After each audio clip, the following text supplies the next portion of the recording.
Welcome to this publication. I'm with Alvaro Sierra.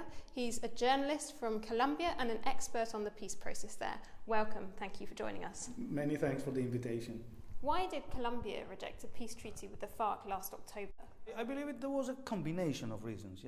Colombian society has been very much polarized around the agreements, and there is a part of society that has been convinced by the narrative constructed by former President Uribe during his 2 terms that the Farc are more or less responsible for all evil in Colombia, which is not true, but has been a very convincing argument from the side of the opposition to the agreements. That's the first thing.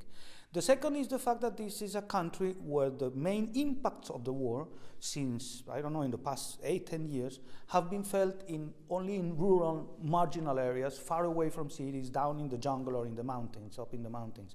And the cities themselves, which have the decisive amount of voters, did not feel, since a long time ago, the direct impact of the conflict. Colombia is facing elections in 2018.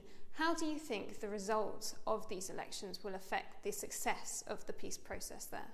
Once elected, if a candidate from the opposition, from those people around Mr. Uribe, win the election, they have promised not to kill the agreement, but to change key provisions of it.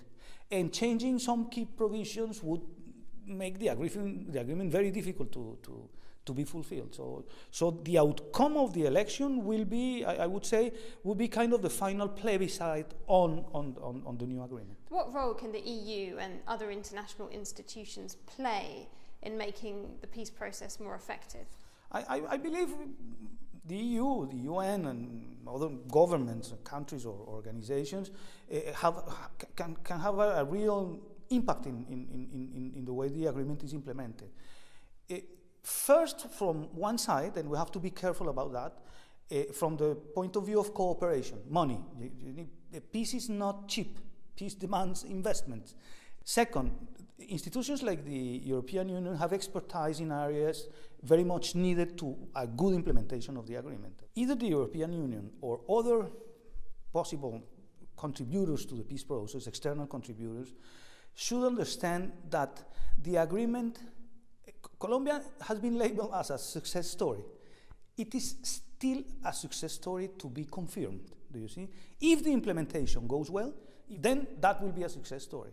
But we are now in a situation where this is a question mark. We have some delays in implementation, some serious delays that can cause trouble, that can give room to the opposition to the peace process during the election campaign. And the key thing now is to kind of choose the things that are a priority in order to guarantee that once we have the election in May, June next year, the agreement has been so solidly implemented, at least in some areas, that there is no way back.